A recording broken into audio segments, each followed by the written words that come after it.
Good morning 10th class. हमारी जो इस वीक की जो वर्कशीट चल रही है कृषि लेसन से चल रही है। पिछली वर्कशीट में हमने कृषि के प्रकार पढ़ा। 4 प्रकार की कृषि होती है: जीविका निर्वाह कृषि, गहन जीविका कृषि, रोपण कृषि और वाणिज्यिक कृषि। ठीक है, तो आज की वर्कशीट में देख लेते हैं क्या आया है। वर्कशीट नंबर 10, 29 जुलाई। टॉपिक सेम रिपीट हो रहा है कृषि से। ये आपको एक पिक्चर दी गई है, देख पा रहे हैं आप। अगर गांव से बिलोंग करते हैं या कभी गांव में गए हैं तो ये आपने देखी होगी ज़रूर। किस फसल की रोपाई हो रही है?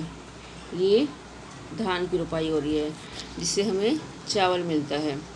ठीक है, ये जो सीज़न चल रहा है ये भी धान का ही सीज़न चल रहा है। अभी थोड़े दिनों बाद गेहूं का सीज़न शुरू हो जाएगा, अक्टूबर नवंबर में।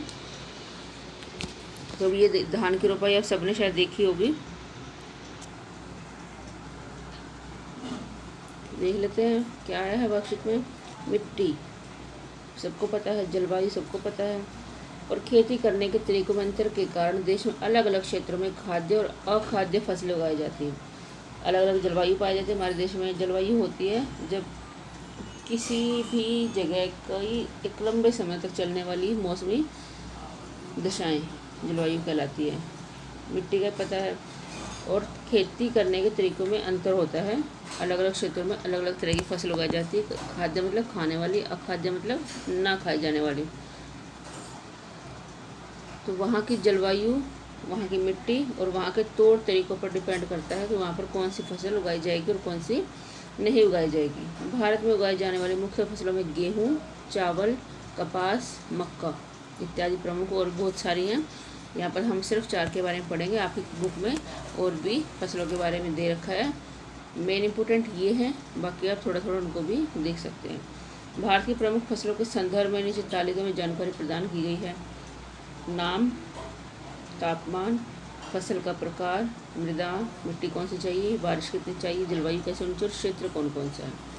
ठीक है, तो पहली फसल हमारी दे रखी है गेहूँ। हम सबको पता है, हम सब खाते हैं गेहूँ। पहले है गेहूँ, फिर चावल, फिर कपास और फिर मक्का। तापमान है गेहूँ के लिए 10 डिग्री से 25 डिग्री सेल्सियस। रबी की फसल है, अक्टूबर नवंबर में बोई जाती है, मार्च अप्रैल में काट ली जाती है। वो फसलें रबी की फसल कहलाती है। मृदा कौन सी चाहिए? जलोढ़ मृदा। बारिश 50 से 75 सेंटीमीटर तक होनी चाहिए। उष्ण और उपोष्ण मतलब गर्म हो और गर्म ठंडा दोनों हो। और इसके लिए प्रदेश कौन कौन से? पंजाब, हरियाणा, उत्तर प्रदेश, मध्य प्रदेश, बिहार और राजस्थान। ये सारा आपको याद करना है। ठीक है, 3 नंबर में किसी भी फसल के बारे में आपको पूछ सकते हैं पेपर में। एक बात आप विशेष ध्यान रखिएगा कि जिन जिन लेसन की भी वर्कशीट आ रही है वही लेसन आपके नवंबर दिसंबर में जो एग्ज़ाम होगा उसमें आएंगे, तो अच्छे से कर लेना। सेकंड है चावल, सेम 25 डिग्री सेल्सियस से अधिक होना चाहिए तापमान। खरीफ की फसल है, अभी बताया ना मैंने, उगाई जा रही है और ये अक्टूबर में काट ली जाएगी। जलोढ़ मृदा चाहिए, 100 सेंटीमीटर से अधिक बारिश होनी चाहिए। उष्ण मतलब गर्म, क्योंकि गर्मी की ऋतु में उगाई जा रही है ना, तो गर्म जलवायु, और ये गर्मी और ठंडी दोनों में होती है। पश्चिम बंगाल में, पंजाब, हरियाणा, आंध्र प्रदेश और आसाम में। अब पश्चिम बंगाल में ये मुख्य रूप से खाई जाने वाली फसल है और पंजाब और हरियाणा में व्यापारिक फसल है। फिर कपास, 30 डिग्री से अधिक तापमान होना चाहिए। खरीफ की फसल है, काली और जलोढ़ मृदा होनी चाहिए। 50 से 100 सेंटीमीटर बारिश होनी चाहिए। उष्ण व उपोष्ण जलवायु होनी चाहिए। महाराष्ट्र, गुजरात, मध्य प्रदेश, हरियाणा और पंजाब में उगाई जाती है। मक्का 21 से 27 डिग्री तापमान होना चाहिए। खरीफ की फसल है, जलोढ़ मृदा होनी चाहिए। 50 से 100 सेंटीमीटर वर्षा होनी चाहिए। विभिन्न प्रकार की जलवायु में उत्पादन संभव है। इसकी जो कहीं पर भी इसको उगाया जा सकता है। इसमें तो बारिश की कम ज़रूरत पड़ती है और इसकी जलवायु जो है, कैसी भी जलवायु वहाँ पर उगाई जा सकती है। कर्नाटक, उत्तर प्रदेश, बिहार, मध्य प्रदेश और आंध्र प्रदेश, ये इसके क्षेत्र है जहाँ पर ये उगाई जाती है। उम्मीद आपको समझ में आ गई। ये याद रखना है आपको, मेनली जो है ये टॉपिक आपको याद ही करना पड़ेगा। ठीक है, तो क्वेश्चन देख लेते हैं। भारतीय किसी खरीफ फसल पर नोट लिखना है आपको। 3 नंबर का क्वेश्चन है। कोई भी टॉपिक आप ले सकते, कोई फसल ले सकते हैं। भारत की किसी एक रबी फसल पर नोट लिखना है, ये भी 3 नंबर का क्वेश्चन है। ये भी आप गेहूँ को ले सकते हैं, इसमें आप चावल को ले सकते हैं।